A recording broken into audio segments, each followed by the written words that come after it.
Last video में मैंने class 10 के फिजिक्स का जो चैप्टर था reflection and refraction of light, उसमें रिफ्रैक्शन ऑफ लाइट क्या होता है उसके बारे में हम लोग डिटेल में जाने थे। What is refraction of light. आज हम लोग देखेंगे कि क्या होता है लॉज ऑफ रिफ्रैक्शन, है ना। हम लोग देखेंगे लॉज ऑफ रिफ्रैक्शन के बारे में। आज का जो टॉपिक होगा उसमें हम लोग सबसे पहले क्या पढ़ेंगे, लॉज ऑफ रिफ्रैक्शन। तो क्या होता है लॉज ऑफ रिफ्रैक्शन, कितना लॉ होता है, कैसे उसको हम लोग डिफाइन करते हैं, उसके बारे में चलिए जानते हैं। तो इस वीडियो को लास्ट तक देखिए। अगर आपको वीडियो पसंद आए तो ही आप लाइक कीजिए, शेयर कीजिए, सब्सक्राइब तो बिल्कुल कीजिए, ठीक है। और साथ ही साथ बेल आइकन को प्रेस कर दीजिएगा। इससे आपको क्या होगा कि जो भी वीडियो हम डालेंगे सबसे पहले आपको नोटिफिकेशन मिल जाएगा और आप देख सकते हैं आसानी से। तो चलिए हम लोग बात करते हैं लॉज ऑफ रिफ्रैक्शन। जो हम लोग इससे पहले लॉज ऑफ रिफ्लेक्शन पढ़े थे, ठीक है ना। तो उसी तरह रिफ्रैक्शन का भी दो नियम है, ठीक है। तो पहला नियम जस्ट लाइक रिफ्लेक्शन का नियम ही जैसा है। देखिए क्या होता है कि फर्स्ट लो कहता है द इंसिडेंट रे, ये हो गया आपका इंसिडेंट रे, यहां से इंसिडेंट होता है। इंसिडेंट रे रिफ्रैक्टेड रे, रिफ्रैक्टेड रे मतलब ये मीडियम एयर है, ये मीडियम वाटर है। तो एयर से वाटर में रिफ्रैक्ट कर गया, मतलब एयर से वाटर में इन कर गया। तो ये देखिए ये रे जो था, ये वाला जो रे था वो रे को जाना चाहिए था ऐसे, वो रे को जाना चाहिए था कैसे, अगर सीधा चल जाता तो ऐसे चल जाता। लेकिन रिफ्रैक्शन में हम क्या बताए थे कि जब एक मीडियम से दूसरा मीडियम में जाता है रेयरर से डेंसर में, तो टुवर्ड्स द नॉर्मल ये बेंड करता है। तो टुवर्ड्स द नॉर्मल ये थोड़ा सा बेंड किया तो क्या कहता है नियम, the incident ray refracted ray of light and the normal at the point of incident. At the point of incident में ये एन क्या है, नॉर्मल, ये एन क्या है, नॉर्मल है। तो the incident ray refracted ray of light and the normal at the point of incident all lie on the same plane, all lie on the same plane, एक ही plane पर लाई करता है। Horizontal ये जो प्लेन हम दिखाए हैं वहीं पर ये तीनों चीज लाई कर रहा है, ठीक है। आपको ये इंसिडेंट रे यानी आपतित किरण ये हो गया, ये हो गया आपका क्या, इंसिडेंट रे, ठीक है। ये इंसिडेंट रे हो गया, ये हो गया आपका रिफ्रैक्टेड रे, ये आपका रिफ्रैक्टेड रे हो गया। और ये n जो है, ये n आपका क्या है, नॉर्मल है। ये तीनों एक ही पॉइंट पर यहीं पर लाई कर रहा है, एक ही प्लेन पर लाई कर रहा है, ठीक है। तो ये आप समझ लिए।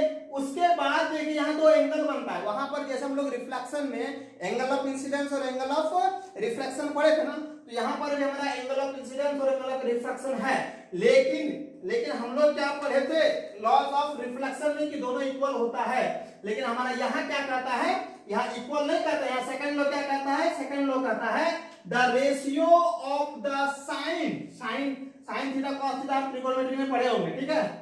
The ratio of sine of angle of incidence, ratio of sine of the angle of incidence to the sine of the angle of refraction is constant. The ratio of sine of angle of incidence to the sine of angle of refraction is constant for a given pair of media। यहाँ पर pair of media क्या है, air and water है। क्या है, air and water है।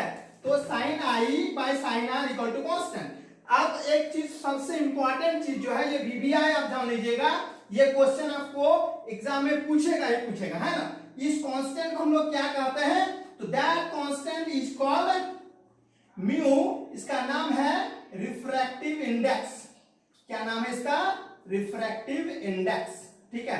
तो what is refractive index, तो refractive index is the ratio of sine of angle of incidence to the sine of angle of refraction, ठीक है।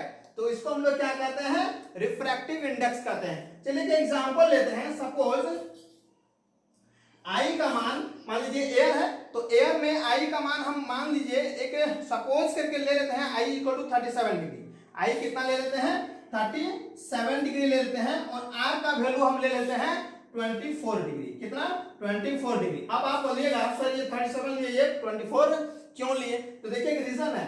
ये देखिए ये एयर से वाटर में गया तो वाटर में यहाँ एंगल क्या हो गया, थोड़ा कम बन गया। इससे कम हुआ नहीं एंगल, क्योंकि टुवर्ड्स द नॉर्मल ये बेंड किया तो यहाँ कम हुआ, इसलिए हम यहाँ क्या लेंगे 24। तो यहाँ हमारा म्यू यानी रिफ्रैक्टिव इंडेक्स कितना हो जाएगा, sine of 37 degree divided by sine of 24 degree, ठीक है। ये हमारा म्यू का वैल्यू आएगा। अब इसका जो वैल्यू होगा उसको हम लोग पुट अगर कर देंगे तो जैसे कि 37 का वैल्यू होता है साइन में 0.60 डिवाइडेड बाय 0.40, ये पॉइंट पॉइंट कैंसिल हो जाएगा, 2 3 यानी कि 3/2 दिस इज इक्वल टू 1.5। 1.5 यहाँ क्या हो गया, रिफ्रैक्टिव इंडेक्स किसके लिए, एयर एंड वाटर के लिए, ठीक है। तो ये था और this is all about laws of refraction. लेकिन रिफ्रैक्टिव इंडेक्स एक बार मेरा खत्म नहीं हुआ। रिफ्रैक्टिव इंडेक्स को हम लोग according to the speed of light, उसके आधार पर हम लोग क्या करेंगे, उसको डिफाइन करेंगे और देखेंगे कि according to speed of light जो होता है, यानी कि वैक्यूम में स्पीड ऑफ लाइट और मीडियम में स्पीड ऑफ लाइट के रेशियो होता है, उसको भी हम लोग रिफ्रैक्टिव इंडेक्स के डिफाइन करते हैं। अब हम लोग बात करते हैं रिफ्रैक्टिव इंडेक्स ऑफ लाइट, ठीक है ना। तो refractive index of light and speed of light, ये दोनों में क्या रिलेशन है उसके बारे में हम लोग बात करेंगे।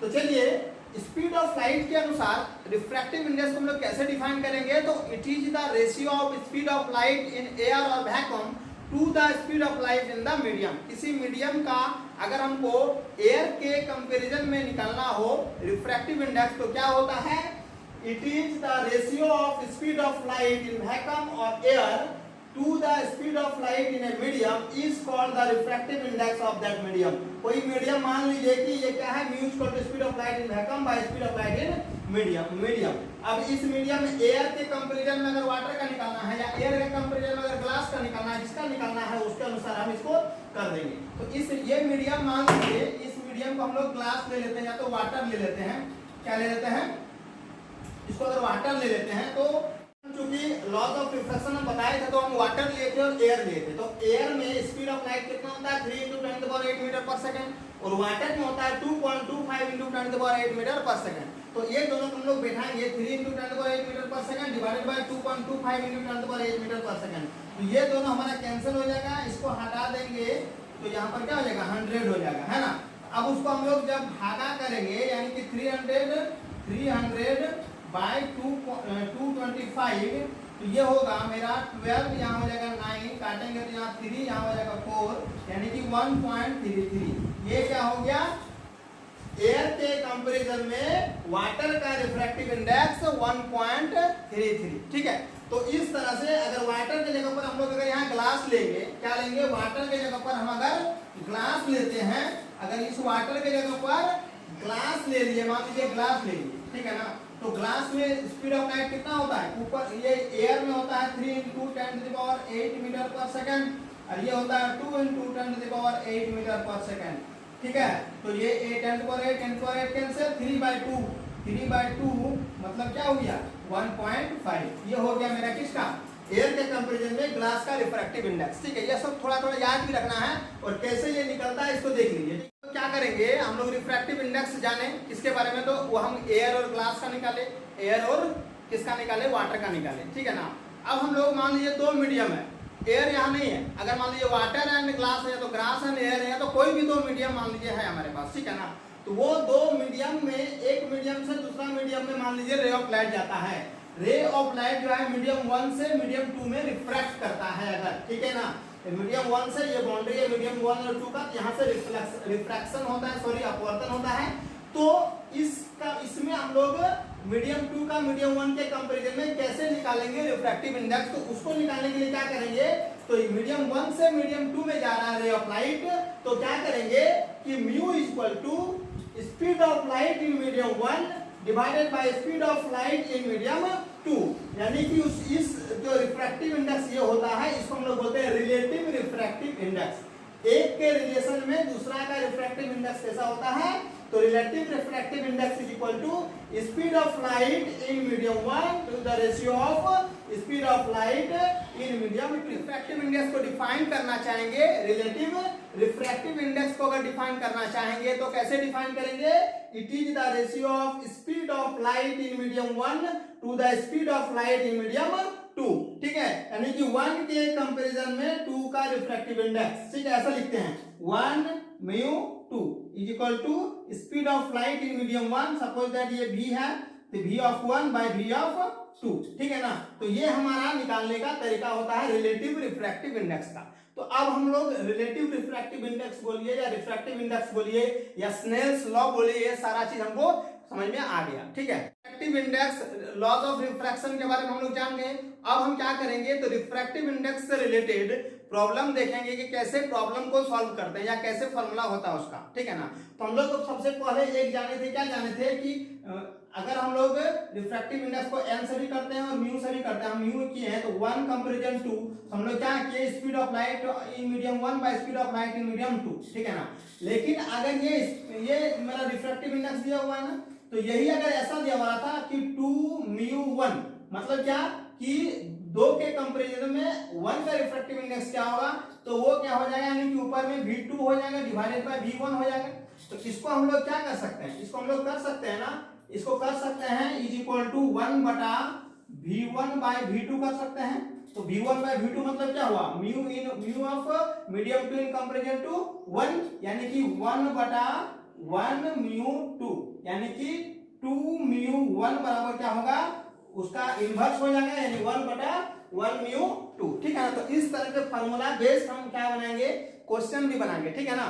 प्रॉब्लम ये है, देखिए क्वेश्चन देखिए, if the refractive index of water for light going from air to water, देखिए ये सबसे इंपॉर्टेंट है, लाइट कहां से जा रहा है, एयर से वाटर में जा रहा है, एयर से वाटर में जा रहा है, यानी कि ए म्यू डब्ल्यू ये मेरा दिया हुआ है कितना, 1.33 ये दिया हुआ है।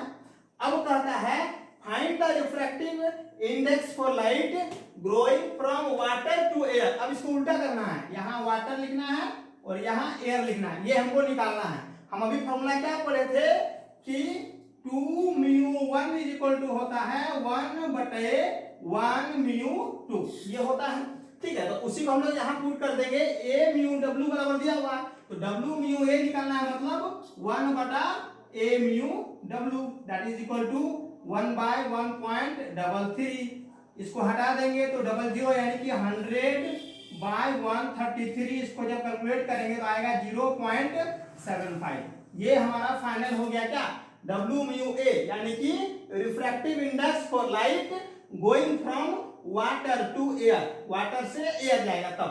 वही अगर हमारे ग्लास एयर से ग्लास का दिया हुआ रहता है, ग्लास से एयर का निकालना होता, तो इस तरह से हम प्रॉब्लम को सॉल्व करेंगे, ठीक है। चलिए नेक्स्ट प्रॉब्लम पे आते हैं। क्या कहता है कि if the refractive index of kerosene, turpentine and water are 1.44, 1.47 and 1.33, अलग अलग मीडियम में रिफ्रैक्टिव इंडेक्स दिया हुआ है, केरोसिन में 1.44, टर्पेंटाइन में 1.47 और वाटर में 1.33। In which of this materials light travels fastest, मतलब ये तीनों मटेरियल में से किसमें लाइट ज्यादा स्पीड से जाएगा, मतलब लाइट का स्पीड किसमें ज्यादा होगा, केरोसिन में, टर्पेंटाइन में या वाटर में। तो हम लोग क्या जानते हैं, रिफ्रैक्टिव इंडेक्स को हम लोग RI लिखे हैं। रिफ्रैक्टिव इंडेक्स इक्वल टू क्या होता है, speed of light in air divided by speed of light in medium, यानी कि किसी मीडियम में स्पीड ऑफ लाइट हमको निकालना है, चाहे वो केरोसिन, टर्पेंटाइन या वाटर हो, उसमें सबसे मैक्सिमम किसमें होगा वो निकालना है। तो speed of light in medium को हम यहां कर देते हैं,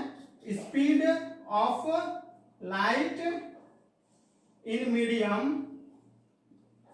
इज इक्वल टू क्या होगा, speed of light in air, speed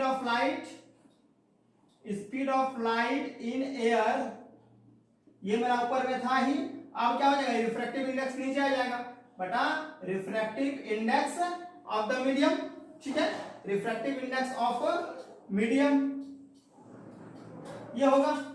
तो अब देखेंगे कि रिफ्रैक्टिव इंडेक्स ऑफ मीडियम किसका ज्यादा है और किसका सबसे कम है। देखिए चूंकि ये रिफ्रैक्टिव इंडेक्स सबसे ये है बट्टा के नीचे है, speed of light in air हमको पता है कितना होता है, 3 × 10⁸ मीटर।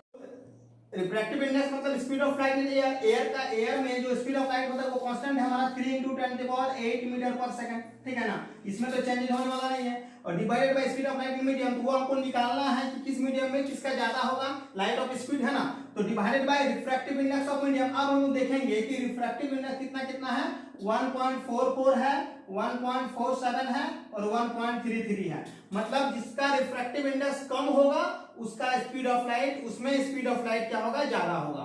यहाँ पर सबसे कम कौन है भैया, 1.33, ठीक है। तो 1.33 किसका है, तो 1.33 मेरा वाटर का है, किसका है, ये वाटर का है। तो वाटर में जो होगा स्पीड ऑफ लाइट केरोसिन और टर्पेंटाइन के कंपैरिजन में सबसे ज्यादा होगा। यहाँ पर क्वेश्चन क्या था, इन विच मटेरियल्स लाइट ट्रेवल्स फास्टेस्ट, मतलब स्पीड ऑफ लाइट किसमें ज्यादा होगा या किसमें लाइट जो है सबसे फास्ट जाएगा। किरोसिन में, टर्पेंटाइन में या वाटर में। तो हमारा स्पीड ऑफ लाइट किसमें सबसे कम आएगा? स्पीड ऑफ लाइट सबसे अधिक आएगा मेरा किसमें? वाटर में। स्पीड ऑफ लाइट वाटर में सबसे ज्यादा आएगा और सबसे कम आएगा 1.47 यानी कि टर्पेंटाइन में, और उसके बाद मेरा ये आएगा कौन? किरोसिन में। तो सबसे फास्टेस्ट वाला कौन हो गया? हमारा वाटर हो गया।